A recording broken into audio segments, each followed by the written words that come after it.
শুভ সকাল আমার প্রিয় বন্ধুরা। আশা করছি আপনারা সকলেই ভালো আছেন এবং সুস্থ আছেন। আপনাদের ভালোবাসা ও আশীর্বাদে আমিও ভালো আছি। আমার আর এই ব্লগ চ্যানেলে আপনাদের সকলকে জানাই অনেক অনেক স্বাগত। আর জানো তো বন্ধুরা, কাল রাত্রেই বৃষ্টি হয়েছিল আর কারেন্টও ছিল না। এই কারণে রান্নাঘরের কী অবস্থা করা হয়ে আছে দেখো। কাল রাত্রে একটু ঠান্ডা ঠান্ডা পড়েছে, সেই কারণে ছেলে আমার ঘুমোচ্ছে। এখন তাড়াহুড়ো করে কাজটা আগে করে নিই, নাহলে উঠে পড়লে তো আর হবেই না। দেখতে থাকুন বন্ধুরা, আশা করছি আপনাদের ভালোই লাগবে। এবার রান্নাঘরটা ঝাড় দিয়ে করে রান্নাঘরটা একটু মুছে নেব।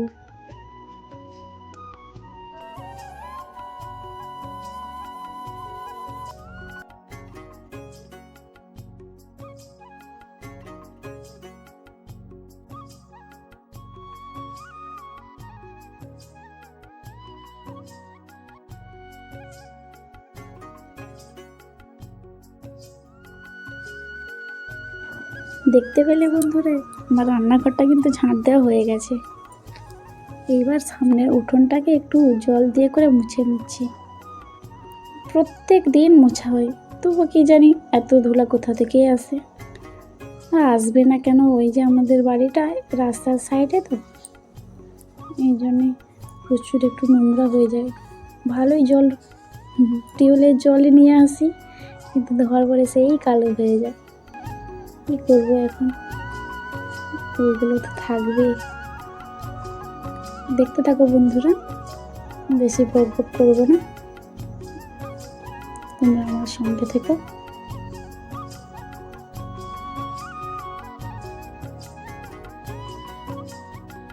এইবার রান্নাঘরটা আমার প্রায় মোছা কমপ্লিট হতে যায়। রান্নাঘরটা মোছা হয়ে গেলে এবার বালতিটা নিয়ে করে পুকুরে চলে যাবো। পুকুরে ধুয়ে নিয়ে চলে আসবো। ধুয়ে নিয়ে এসে রান্না বসাতে হবে, কারণ শ্বশুরমশাই কাজে গেছে। জলখাবার রান্না হবে। জলখাবারে ওই আলু সেদ্ধই ভাতই হবে, তার সঙ্গে একটু টমেটো সেদ্ধ দেবো। আলু টমেটো সেদ্ধ ভাত হবে, আর কোনো কিছু না। সকালবেলা অত ঝামেলা থাকে না, ওই একটা তরকারি হয় মাঝে মধ্যে, বা সেদ্ধ দিয়ে দিলে কোনো সমস্যা থাকে না, খেয়ে নেয় কারোর কোনো সময়। আর বাড়িতে আমরা 3 জনই থাকি, ছেলেকে নিয়ে 4 জন, শ্বশুরমশাই, শাশুড়ি, আমি, আমার ছেলে। দেখতে থাকো বন্ধুরা।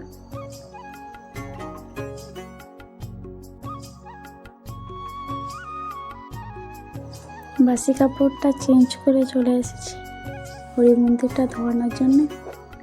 আর আমাদের সকাল সকাল হরি মন্দিরটা ধোয়ানো হয়ে যায়, কিন্তু আজ একটু দেরি হয়ে গেছে। দেরি ওই এখন ওই 7:30টার বেশি। কি করবো, ছেলে উঠে পড়েছিল, ছেলেকে তার ঠাকুমার কাছে দিয়ে এসে মন্দিরটা ধোয়াতে লেগেছি। এখানে মন্দিরটা ধোয়ানো হতে থাক, আর ওইখানে আমার ভাতও হতে থাকবে।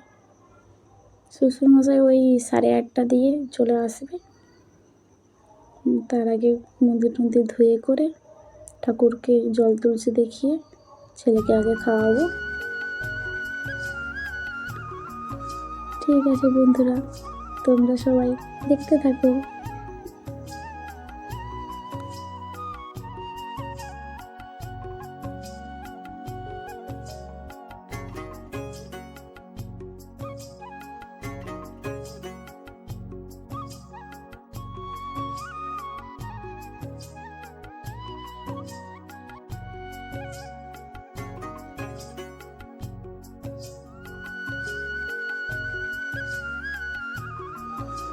মন্দিরটা ধোয়ানোর পরে ছেলেকে নিয়ে এসে খাইয়ে দিয়েছে।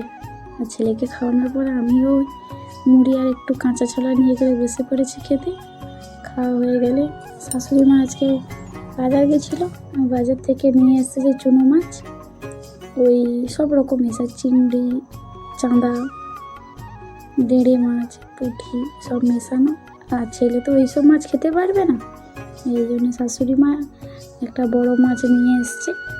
ওইটারে 1 পিস ভেজে তরকারিতে দিয়ে দিলে ছেলে খেয়ে নেবে।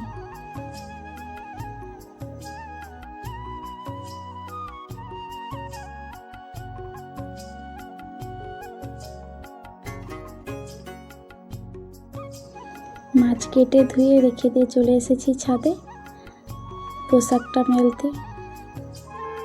আমার বাসি শাড়ি, ছেলের জামা প্যান্ট, এইগুলো।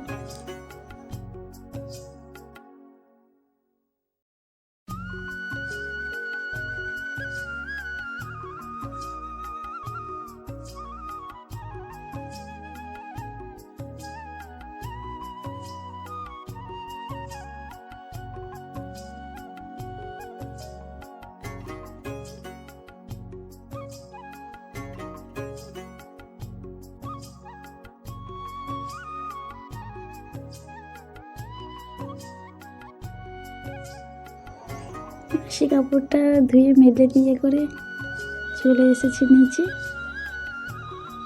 আর এই রান্নাঘরে এসে করে হাঁড়ি কড়াইতে একটু ছাই নেপে দিচ্ছি। ছাইটা দিলে ওই কালিটা তুলতে কষ্ট হয় না, একটু জলে ভেজে রাখলে তাড়াতাড়ি কালিটা উঠে যায়। আর ওই কড়াই শুকনো লঙ্কা ভাজা হয়ে গেছিলো, এই কারণে ওই রকম করে ছাইটা দিতে হচ্ছে। দেখতে থাকো বন্ধুরা, এখানে ছাই লেপে করে চলে যাব সবজি কাটতে। আর আজ বাজার থেকে শাশুড়ি মা অনেক বড় ফুলকপি নিয়ে এসেছে। এখন ফুলকপি সস্তার দামে, আগে যেটা কিলো 40-50 টাকা ছিল, এখন মানে একটা পিস 5 টাকা 10 টাকা। এই কপিটা নিয়েছে 5 টাকা। এক সময় এই কপির অনেক দাম ছিল। আজ আমাদের বাড়িতে রান্না হবে ফুলকপি আলুর মাখা মাখা একটা তরকারি, আর ওই চুনোপুঁটি যে মাছ আনছে ওই মাছের টক, আর ছেলের ওই একটা মাছ সেদ্ধ করে ওই ফুলকপি আলুর সঙ্গে একটু দেওয়া হয়ে যাবে, ও খেয়ে নেয়। ছেলের জন্য আলাদা করে রান্না করতে হয় না, ওই আমরা যেটাই খাবো ওইটাই মাছ টাছ দিয়ে দিলে ও খেয়ে নেয়, ঝালটা একটু খেতে পারে। কথা বলতে বলতে একটু জড়িয়ে যায় কথাটা, আপনারা একটু মানিয়ে গুছিয়ে নেবে। দেখতে থাকো বন্ধুরা।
প্রথমে চুনোপুঁটি মাছগুলোকে হালকা করে ভেজে নিয়ে ওটারই মধ্যে একটু তেল দিয়ে করে গোটা লঙ্কা চেরা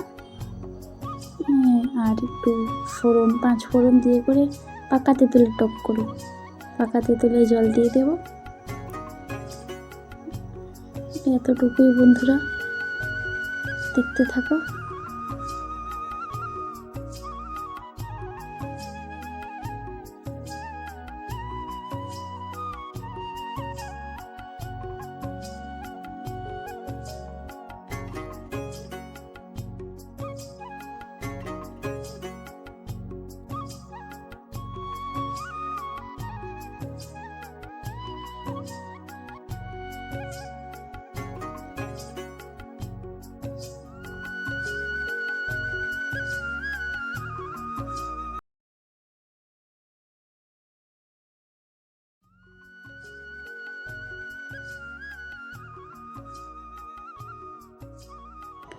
পুরো ভিডিওটা দেখার জন্যে আপনাদের সকলকে অনেক অনেক ধন্যবাদ। এইভাবে আমার পাশে থাকবেন। আমার ব্লগ চ্যানেলে একটি লাইক দিয়ে আমার পাশে থাকবেন। আমার চাইলে চ্যানেলটিকে একটু সাবস্ক্রাইব করে পাশে থাকবেন।